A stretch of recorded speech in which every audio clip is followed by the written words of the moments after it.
Hello बच्चों, जय हिंद। आप सबों को गणतंत्र दिवस की हार्दिक शुभकामनाएं।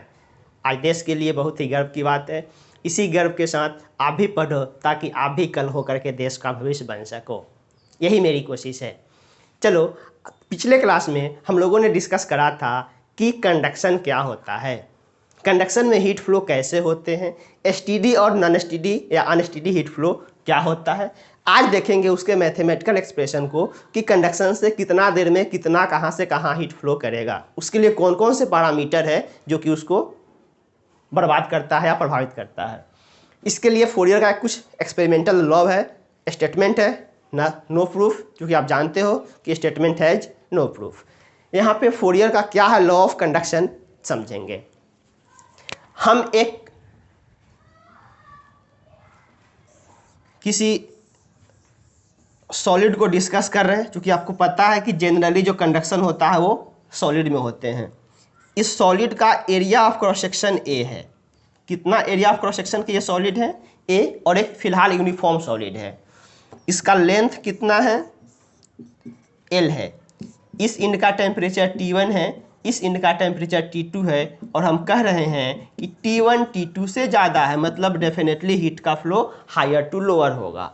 मेरे पास एक रॉड है जिसका एरिया ऑफ क्रॉस सेक्शन, हमें सरफेस एरिया से नहीं मतलब है, हमें मतलब है एरिया ऑफ क्रॉस सेक्शन, जिसका क्रॉस सेक्शनल एरिया कितना है, ए है, लेंथ कितना है, एल है, और इसके दोनों एक्सट्रीमिटीज के बीच का टेम्परेचर T1 एंड T2 है, जिसमें T1 ज़्यादा है, T2 कम है।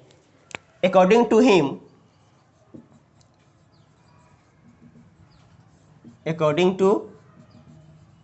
him, the rate of heat flow,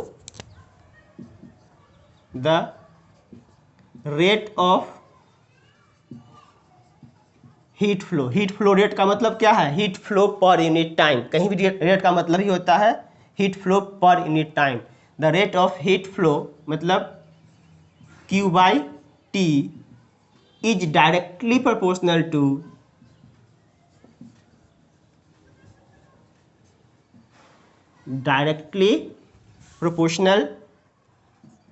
to length of the area of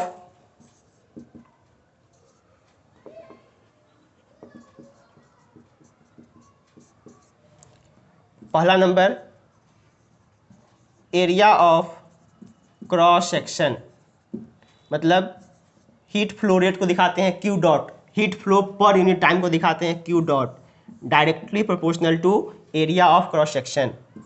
दूसरा डायरेक्टली प्रोपोर्शनल टू, या फिर directly proportional to area of cross section temperature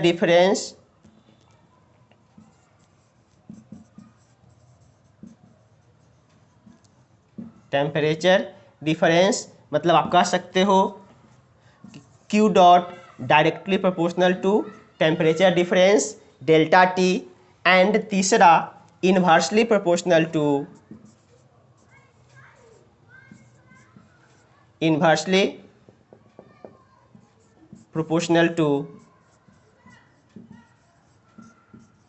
length of solid. Length of solid मतलब हम कह सकते हैं कि Q का जो ये होगा इनवर्सली प्रोपोर्शनल टू लेंथ। इनका तीन स्टेटमेंट है। पहला, जो कंडक्शन से हीट फ्लो का रेट मतलब हीट फ्लो पर यूनिट टाइम, जिसको हम लोग दिखाएंगे Q डॉट का मतलब है Q/T, हीट फ्लो पर unit time, is directly proportional to area of cross section, मतलब वायर जितना मोटा होगा उतना ज़्यादा हीट फ्लो करेगा। दूसरा, directly proportional to temperature difference, दोनों इंड के बीच का टेम्परेचर का डिफरेंस जितना ज़्यादा होगा उतना ज़्यादा हीट फ्लो करेगा। और inversely proportional to the length, जितना लंबा वायर होगा उतना कम हीट फ्लो करेगा। ये तीन इनका ऑब्जर्वेशन है, और जानते हो कि ऑब्जर्वेशन हैज नो प्रूफ। इसी को देखते हुए हमने एक रॉड बनाया, जिस रॉड का ये इंड कितना टेम्परेचर पर है, T1 टेम्परेचर पर, ये इंड कितना टेम्परेचर पर है, T2 टेम्परेचर पर, area of cross section A है एंड लेंथ L है। Clear? Let A area of cross section cross section L, length of solid delta T जिसका वैल्यू होगा T1 माइनस T2, हमेशा higher temperature minus lower temperature, delta T जिसको बोल रहे हैं T1 minus T2, इसको बोल रहे हैं टेम्परेचर डिफरेंस। तो ये इनका फर्स्ट ऑब्जर्वेशन, सेकेंड ऑब्जर्वेशन और ये थर्ड ऑब्जर्वेशन, इन तीनों को अगर हम एक साथ कंबाइन करें, after combining first, second and third, अपने को क्या मिल जाएगा? रेट ऑफ हीट फ्लो, मतलब Q dot is directly proportional to area, temperature difference और लेंथ के इनवर्सली। यहाँ से हम इसको अगर इक्वेट करें तो कोई ना कोई प्रोपोर्शनल कांस्टेंट चाहिए, K into A into delta T by L, जहाँ पर where K is called thermal coefficient of thermal conductivity, coefficient of thermal conductivity, thermal conductivity. अब गौर से देखेंगे K क्या है? एक कांस्टेंट है, हर एक सबस्टांस का और डिफाइंड होगा, उस पर हमें माथा नहीं मारना है, हमें देखना है एरिया, जितना ज़्यादा एरिया ऑफ क्रॉस सेक्शन होंगे उतना ही ज़्यादा हीट फ्लो होगा। दोनों इंड के बीच का टेम्परेचर डिफरेंस दोनों इंड के बीच जितना ज़्यादा होगा, हीट फ्लो रेट उतना ही स्पीडली होंगे, और लेंथ, वायर का लेंथ जितना बड़ा होगा, हीट फ्लो उतना कम होगा। This is the equation of, इसी को बोलते हैं फोरियर इक्वेशन। क्लियर है क्या? पहले इतना छापेंगे स्टेटमेंट, फटाफट डिस्कशन वहाँ।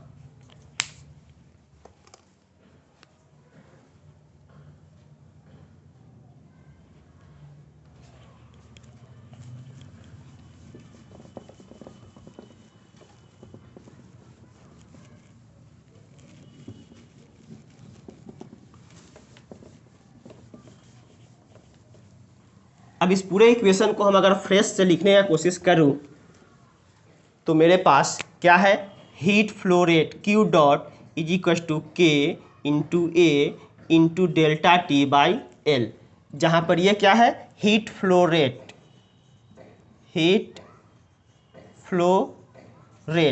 मतलब Q डॉट आपके पास क्या है? हीट फ्लो पर यूनिट टाइम। इसका अगर आप यूनिट खोजोगे तो यूनिट क्या मिलेगा? वाट, जूल पर सेकेंड। देखो यहाँ पर वैल्यू क्या निकल गया? यूनिट इसका क्या मिलेगा? Q डॉट का जूल पर सेकेंड, और इसी को आप क्या बोलते हो? वाट। ये रहा आपके पास length of the wire length. यहाँ से अगर आप इक्वेट करके अलग करते हो K, तो K को क्या लिखोगे? Q dot into L by A into delta T. तो अगर हम एक छोटा सा यूनिट डाल दें कि what is the unit of, what is the unit of thermal conductivity K? Thermal conductivity का यूनिट क्या होगा? तो K का यूनिट क्या हो जाएगा? ऊपर में क्या है? Q डॉट, जिसका यूनिट आपने देख रखा है watt into length metre by area metre square into change in temperature, degree centigrade लो या डिग्री केल्विन में लो, चेंज इन टेम्परेचर सेम ही होता है। केल्विन का वैल्यू या डिग्री सी का वैल्यू चेंज इन टेम्परेचर के सेंस में सेम आता है। एक मीटर से एक मीटर गायब करो, यूनिट ऑफ के क्या निकल गया? वाट पर मीटर पर डिग्री सी, वाट पर मीटर पर डिग्री सी। या फिर इसको और आगे बढ़ा दो तो क्या लिख दोगे? जूल पर सेकेंड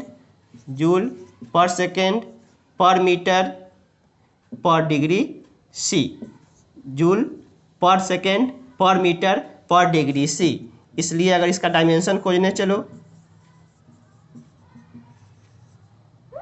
डायमेंशन ऑफ के का डायमेंशन खोजो, जूल जो कि वॉर्डन का एनर्जी होता है, mL square T−2 joule by second, T metre, length और टेम्परेचर के लिए आप यूज करते हो थीटा। अपने को टी ऊपर ले जाओ, एक एल से एक एल का स्क्वायर कैंसिल हो जाएगा, क्या मिलेगा M L T minus three theta minus one, M L T minus three theta minus one. अब थर्मल के जितने भी डायमेंशन लिखोगे शायद उसमें टेम्परेचर वाला डायमेंशन आना स्टार्ट हो जाएगा, क्योंकि थर्मोडायनेमिक्स में टेम्परेचर वाला टर्म अफेक्ट करता है। तो ये रहे के यूनिट, के डायमेंशन, के क्या है कोएफिशिएंट ऑफ थर्मल कंडक्टिविटी। अब किसी भी मेटल का जितना ज़्यादा के होगा, कोएफिशिएंट ऑफ थर्मल कंडक्टिविटी जितना ज़्यादा होगा उतना ही ज़्यादा वो क्या करेगा, हीट को फ्लो करेगा। इसी कारण देखते हैं कि कोई मेटल जल्दी गर्म हो जाता है, किसी को गर्म होने में कम ज़्यादा समय लगता है। तो सबके पीछे का फंडा उसका थर्मल कंडक्टिविटी है। उसके ज्योमेट्री तो है ही, लेंथ है, एरिया ऑफ क्रॉस सेक्शन है, टेम्परेचर डिफरेंस है। इसके अलावे उसका एक और प्रॉपर्टी आता है जिसको आप बोल रहे हो थर्मल कंडक्टिविटी, और वहाँ से भी उसके नेचर होते हैं जो कि डिफाइन करता है कि कितना जल्दी गर्म होगा या फिर उसको गर्म होने में कितना समय लगने वाला है। ओके, इसमें कुछ और डिस्कशन अपने को करना है। एक चीज़ देखिए, तो more discussion about thermal conductivity.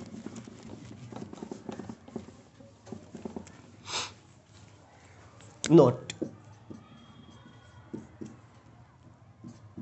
के मेटल, पहले आप मेटल नहीं बोलो, के सॉलिड ज़्यादा होता है के लिक्विड, और उससे भी कम पड़ता है के गैस। गैसियस फॉर्म में के का वैल्यू सबसे कम होता है, लिक्विड फॉर्म में के का वैल्यू उससे ज़्यादा होता है, सॉलिड फॉर्म में के का वैल्यू सबसे ज़्यादा होता है। अब सॉलिड को भी आप कैटेगराइज करोगे तो आपको क्या मिलेगा, के मेटल ज़्यादा होता है के नॉन मेटल।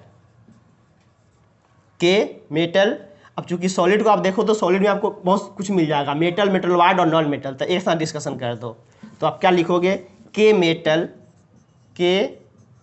मेटल सबसे ज़्यादा होता है के मेटलॉइड, मतलब जिसको बोलते हो मिश्र धातु, उससे कम होता है, और के नॉन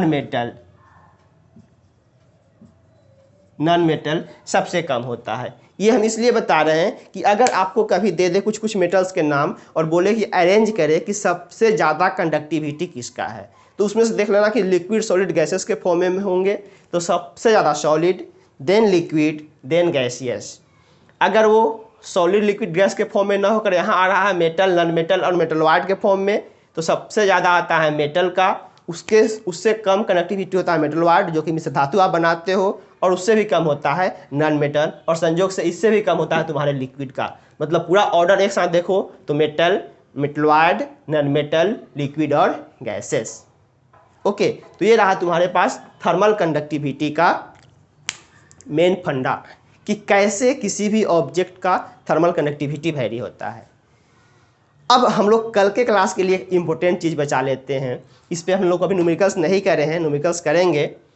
आप जो आपके पास मैथमेटिक्स है, Q dot is equal to K into A into delta T by L, इस पर बहुत सारा डिस्कशन बाकी है, हम लोग करेंगे। लेकिन उसके पहले आप देखो कहीं कोई बोले कि एरिया बढ़ाओगे बढ़ेगा, टेम्परेचर बढ़ाओगे बढ़ेगा, लेंथ बढ़ाओगे घटेगा, तो इन सब चीज़ों पर आप लोगों का कंसेप्ट है, तो फालतू का हम टाइम नहीं ले रहे हैं। अब जरा आ जाओ उस बर्तन, क्यों वो जो महंगा ब्रांडेड बर्तन होते हैं जिसके पेंदी कॉपर का होता है और ये उसके होते हैं stainless steel, generally stainless steel होता है जो कि एक मेटलॉइड है, अब वहाँ पर तो नॉन मेटल नहीं लगा सकता है, प्लास्टिक या लकड़ी या वकड़ी, जहाँ पर वो जल ही जाए, बर्बाद ही हो जाए, तो मेटलॉइड जिसका मेल्टिंग पॉइंट ज़्यादा होता है यूज करेंगे। अब अगर उस बर्तन पे मान लो यहाँ पर क्या लगाए हुए हो, सब एक चीज़ और ध्यान देना, सबसे ज़्यादा के कॉपर का होता है, सबसे ज़्यादा कंडक्टिविटी कॉपर के होते हैं, कॉपर से कम ही बाद बाकी सारे मेटल के कंडक्टिविटी आते हैं, उसके बाद आते हैं चांदी के कंडक्टिविटी, और उसके बाद रेस्ट मेटल आते हैं। ये याद नहीं करा जाता है डाटा, बट हम एक चीज़ दिखा रहे हैं कि सबसे ज़्यादा कंडक्टिविटी अगर किसी सॉलिड में पूछे मेटल में तो किसका आता है, कॉपर का आता है। अब यहाँ तुम्हारा ये बर्तन रहा, यहाँ क्या लगा हुआ है, कॉपर, और नीचे से तुम क्या करे जा रहे हो, हीट दिए जा रहे हो। यहाँ पर हम हीट दे रहे हैं। तो हीट देने का मेन पर्पस क्या है, अगर कॉपर का कंडक्टिविटी ज़्यादा है, मतलब यहाँ से हीट लेके तुरंत इसमें जो भी हम सामान रखे हुए हैं, चाहे पानी बॉयल करें, चाहे जो भी हम ये चीज़ कर रहे हैं, मेरा मेन मोटो क्या होता है कि यहाँ से हीट ले और तुरंत यहाँ पर इसको हीट मिल जाए, ये बर्तन हीट बर्बाद ना करे, उसका पेंदी। तो इस कारण यहाँ पर जो पेंदी बने होते हैं, कौन चीज़ का बना होता है, कॉपर का बना होता है। पेंदी कॉपर के बना दिए। अब वापस से अगर इधर कॉपर लगा दे या फिर कुछ और लगा दे, तो जितना स्पीडली यहाँ पर हमें हीट मिले हैं, वापस से इधर से लूज भी कर जाएगा इधर से होते हुए। अब इसके बाद हम क्या करें, कॉपर मेटल न लगा करके मेटलॉइड के रूप में क्या लगा देते हैं इधर, स्टेनलेस स्टील, कि इधर से फटाफट से हीट अपने को मिल जाए, पेंदी के माध्यम से हीट फटाफट मिल जाए और इस सरफेस से हीट न निकल पाए, क्योंकि के जब कम होगा तो हीट कम लिबरेट करेगा, कम लीड करेगा, हीट उसके अंदर ज़्यादा देर तक बच करके रहेगा। तो बर्तन में हीट देने का पर्पस क्या होता है, पेंदी से हीट जल्दी मिले और उसके सरफेस से हीट कम लूज करे। तो पेंदी से हीट जल्दी मिले, जिस कारण क्या लगा दिए, मेटल के रूप में कॉपर, और उसके सरफेस से हीट कम लूज करे, क्योंकि यहाँ से अगर हीट निकलेगा तो जो हमने हीट इसको दिया है खाना पकने के लिए, वापस से ये बाहर निकल करके बर्बाद हो जाएगा। तो यहाँ से हमें नहीं निकलने चाहिए और यहाँ से फटाफट जाने चाहिए। तो फटाफट जाने के लिए हमने क्या कर दिया, क्योंकि आप जानते हो हीट फ्लो का K into A delta T by L, तो उस समय तो ये सारा मेटल पैरामीटर कांस्टेंट है, डायरेक्टली प्रोपोर्शनल किसके जा रहा है, के का। जिसका के जितना ज़्यादा होगा हीट फटाफट घुस जाएगा और जिसका के जितना कम होगा लिबरेशन में दिक्कत कर देगा। अब जस्ट उल्टा कोई ज़्यादा दिमाग लगा के यहीं पे लगा दिया स्टेनलेस स्टील, ले लोटा, अब लगा दिया स्टेनलेस स्टील, नीचे से हीट उसको मिलवे नहीं करेगा, सारा बर्नर का गैस खत्म, सिलेंडर खा लिया, मेरा पानी गर्म नहीं हुआ। तो इन चीज़ों से बचने के लिए हम क्या करें कि नीचे लगाए वैसा मेटल जहाँ से हमें हीट फटाफट से मिले, उस पानी में, दूध में, चाहे जो कुछ भी हम गर्म कर रहे हैं वहाँ हीट फटाफट से मिले, और बाद बाकी जो सरफेस है, जो उसका दीवार है, उसको बना दे हम किसी मेटलॉइड का, जो कि जनरली स्टेनलेस स्टील बनाते हो, कि वहाँ से हीट हमें ना लिबरेट करके हीट लीक ना कर जाए, उस सबस्टांस में, उस पानी में, भात में, दाल में, जहाँ भी कर रहे हो वहाँ पर वो हीट बचा रहे, ताकि मेरा खाना जल्दी पके। और इसी कारण ये बर्तन महंगा होता है। ऐसा नहीं कि कंपनी का बर्तन महंगा होता है, कंपनी लूट नहीं रहा, टेक्निक दिया है, टेक्नोलॉजी दिया है, उसका पैसा आपसे वसूल रहा है। ओके, तो इसके पीछे का फंदा ये होता है कि क्यों है मेरे पास पेंदी कॉपर का और सरफेस स्टेनलेस स्टील का। आई होप ये चीज़, बर्तन तो आप देखे थे लेकिन ये फंडा नहीं पता था, आज से पता हो गया। किचन में जाकर के मम्मी को समझाओगे। ओके, बाय, जय हिंद।